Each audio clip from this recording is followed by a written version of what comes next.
Hello guys, ఎన్సీసీలో culturals జరుగుతున్నాయి అనమాట. లాస్ట్లో మా సార్ కూడా డ్యాన్స్ వేస్తున్నారు అనేసి మేము కూడా డ్యాన్స్ వేద్దామనేసి వెళ్ళాం అనమాట. వెళ్ళి మిగతా సార్లను కూడా తీసుకొచ్చి డ్యాన్స్లో వేస్తుంటే సరే జూనియర్స్ కూడా మేము కూడా వేస్తాం అనేసి అన్నారు.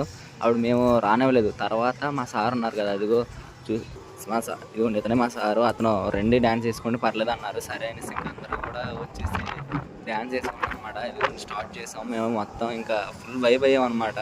ఇంకా మేము మాత్రమే కాదు, మా సార్లు కూడా డ్యాన్సులు చాలా బాగా చేశారు. ఇదిగోండి చూసారు కదా మా ఫ్రెండ్స్ ఎలా వేస్తున్నారు ఒక్కొక్కడు. నేను ఆగిని డ్యాన్స్కి అలాగే చూడండి మా సార్ని మొత్తం. అతను కూడా ఫుల్ వైబ్ అయిపోయారు మా సార్స్. అలాగే వాళ్ళని లిఫ్ట్ చేస్తాను అనమాట మా సార్లు ఇద్దరిని. ఆ సార్ చూశారు కదా పట్టుకురేసుకున్న సార్, అతను సరదా తీర్చేవారు అనమాట. వర్కౌట్ చూశారు కదా పిల్లలు కూడా ఎంత ఎంజాయ్ చేస్తున్నారు. ఇంత ఎంజాయ్ చేసిన తర్వాత భోజనానికి పదండి అన్నారు. సరే అని కిందకి వెళ్ళాం అనమాట. కిందకి వెళ్తే అందరూ పనిష్మెంట్ చేస్తున్నారు. ఎందుకు చేస్తున్నారా బాబు, ఏం చేశారు కొత్తగా సరిపోయింది. మా వాళ్ళు అందరూ బెండి వేసేస్తున్నారు. యారా మనం ఎందుకు వేస్తున్నారా అంటే, లేదురా మనం సార్ చెప్పకుండా పని వరకు డ్యాన్స్ వేసాం కదా, అందుకంటే రే సార్లు కూడా వేశారు. సారే వేయమన్నారు కదా అని వేసాం, అయినా సరే పనిష్మెంట్లు ఇచ్చారు. అలా ఈ డే ఎండ్ అయిపోయింది అనమాట. నెక్స్ట్ వీడియోస్ కోసం సబ్స్క్రైబ్ చేయండి.